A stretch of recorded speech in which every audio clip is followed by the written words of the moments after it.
دنیا بھر میں ہر سال لاکھوں لوگ غائب ہو جاتے ہیں، لیکن کچھ کیسز عام نہیں ہوتے۔ کوئی سراغ نہیں، کوئی گواہ نہیں۔ ناظرین، جستجو آفیشیل یوٹیوب چینل پر آپ سب کو ایک بار پھر سے خوش آمدید۔ مسنگ 411 ایسے لوگ جو پراسرار طور پر جنگلات، پہاڑوں اور قومی پارکوں سے غائب ہو گئے، اور پھر یا تو ان کی لاشیں عجیب حالت میں ملیں یا پھر وہ کبھی واپس ہی نہیں آئے۔ یہ سب کچھ تب شروع ہوا جب ایک ریٹائرڈ پولیس آفیسر ڈیوڈ پولائٹز نے ایک حیرت انگیز دریافت کی۔ انہوں نے محسوس کیا کہ امریکہ کے مختلف قومی پارکس اور وائلڈ لائف ایریاز میں لوگ پراسرار طور پر لاپتہ ہو رہے ہیں، بغیر کسی سراغ، بغیر کسی لاش اور اکثر انتہائی عجیب حالت میں۔ یہ کیسز اتنے حیرت انگیز تھے کہ ان پر کوئی بھی بات کرنا نہ چاہتا تھا۔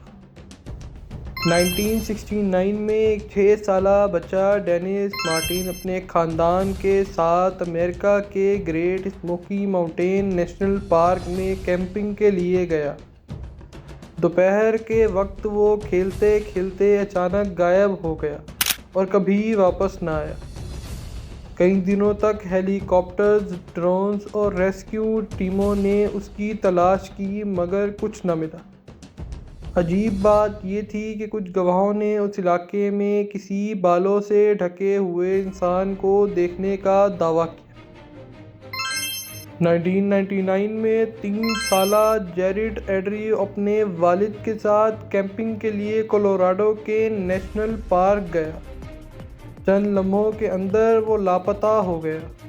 کئی سال بعد اس کی ہڈیاں ایک ایسے علاقے میں ملی جہاں ایک 3 سالہ بچہ پیدل نہ جا سکتا تھا۔ سب سے حیران کن بات یہ تھی کہ اس کے جوتے اور کپڑے بالکل صاف تھے، جیسے کسی نے انہیں دھو کر رکھا ہو۔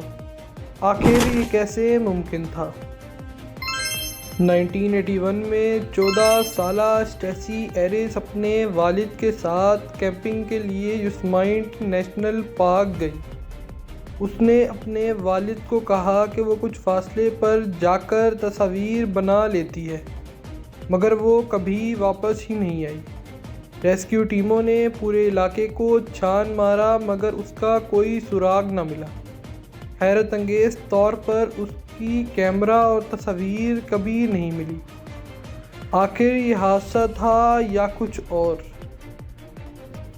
ڈیوڈ پولائٹز کی تحقیق کے مطابق ان گمشدگیوں میں کچھ عام نکات سامنے آئے۔ یہ کیسز ہمیشہ ان جگہوں پر ہوتے جہاں پانی، پہاڑ یا جنگل ہوتے۔ اکثر متاثرین کے کپڑے، جوتے یا چیزیں ایک عجیب و غریب متوقع جگہ پر پائے جاتے۔ کچھ گمشدہ لوگ اگر زندہ ملتے تو وہ نہیں بتا پاتے کہ ان کے ساتھ آخر ہوا کیا۔ اب سوال یہ پیدا ہوتا ہے کہ ان گمشدگیوں کے پیچھے کیا راز ہے؟ اگر یہ جانوروں کا حملہ ہوتا تو لاشیں ضرور ملتی، مگر زیادہ تر کیسز میں لاشیں کبھی نہیں ملی۔ کچھ نظریات کے مطابق خفیہ تنظیمیں یا کوئی مافوق الفطرت مخلوق ان لوگوں کو اغوا کر رہی ہے۔ کئی لوگوں نے ان جگہوں پر بڑی اور عجیب و غریب مخلوقات دیکھنے کا دعویٰ کیا ہے۔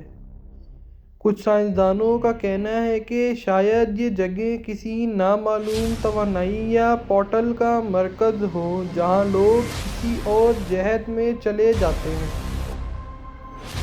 مسنگ 411 کا راز آج تک حل نہیں ہو سکا۔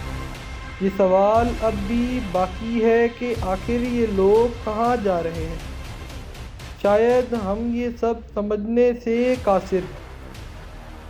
اس کا جواب کبھی نہ ملے، مگر ایک بات طے ہے کہ یہ گمشدگیاں عام نہیں ہیں۔ اگر آپ کو یہ ویڈیو پسند آئی تو لائک، شیئر اور سبسکرائب کرنا نہ بھولیں۔ یہ تھا جستجو ایک اور تاریخی راز کے ساتھ۔ شکریہ۔